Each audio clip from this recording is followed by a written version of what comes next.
Dans les prochains épisodes d'Un si grand soleil, alors que Julien et Alice Bastide célèbrent leur mariage entourés de leurs proches, un terrible accident va tout bouleverser. Attention, l'article qui suit contient des spoilers sur les prochains épisodes d'Un si grand soleil. Lancé en août 2018, Un si grand soleil a jusqu'à présent été plutôt modéré en matière de mort à l'écran comparé aux autres quotidiennes, Demain nous appartient et Plus belle la vie. Ces personnages récurrents ont été relativement épargnés par le destin, sans nul doute pour laisser le temps aux spectateurs de se familiariser avec les différentes arènes de personnages.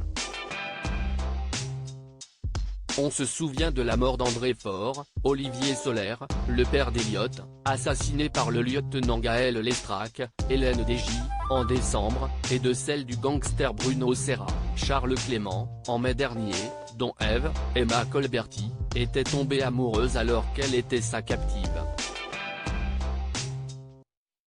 Et malgré la récente plongée dans l'addiction d'Hakim, Aïssam Medem, cet été, le jeune homme, qui a mis sa vie en péril, semble désormais hors de danger et résolu à remonter la pente. Mais dans les prochains épisodes, un véritable drame va avoir lieu au cours du mariage d'Alice, Maël Metton, et Julien Bastide, Jérémy Bancé. Lors de la fête en leur honneur qui se déroule au Sauvage, le bar de la plage tenu par Virgile, Fred Bianconi, et son associée Sofia, Marie-Clotilde Ramos-Ibanez, un mystérieux individu va faire sauter le générateur qui alimente les lieux, plongeant brutalement tous les invités dans l'obscurité. Quelques jours plus tôt, un message anonyme reçu sur la boîte mail de la Paillote avait fait frissonner ses employés. S'ils osaient accueillir le mariage des Bastides dans leur lieu, ils pouvaient s'attendre à finir au cimetière. Terrifiées, Sofia et Davia, Jennifer Dubourg-Braconi, la serveuse du bar, ont immédiatement reporté le message de menace à la police. Mais les équipes du commissariat, mobilisées pour retrouver Camille, la fille de Manu Léoni, Moïse Santamaria, qui a fugué dans Montpellier et demeure introuvable depuis plusieurs jours, ne peuvent leur garantir d'équipe de surveillance. Alors que le générateur prend feu, Davia panique et appelle Virgile à l'aide.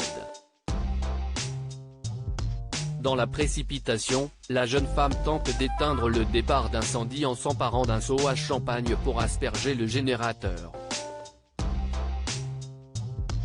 En voyant ce que s'apprête à faire Davia, Virgile tente d'arrêter son geste, mais il est trop tard, la serveuse, les pieds dans l'eau, s'électrocute avec le courant du générateur et s'effondre sur le sol.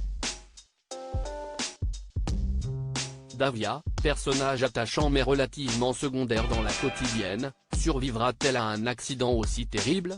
Et surtout, qui est l'auteur du sabotage qui visait les Bastides? Virgile, ex-truand repenti, va-t-il avoir affaire à de vieux ennemis?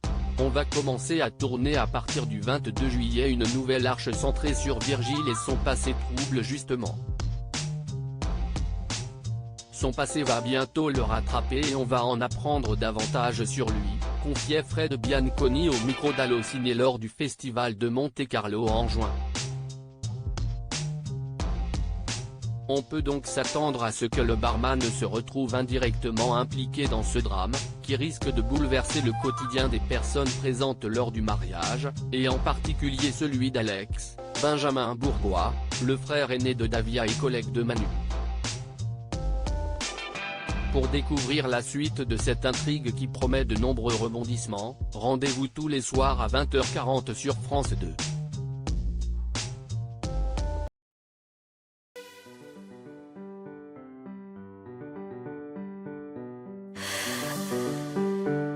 나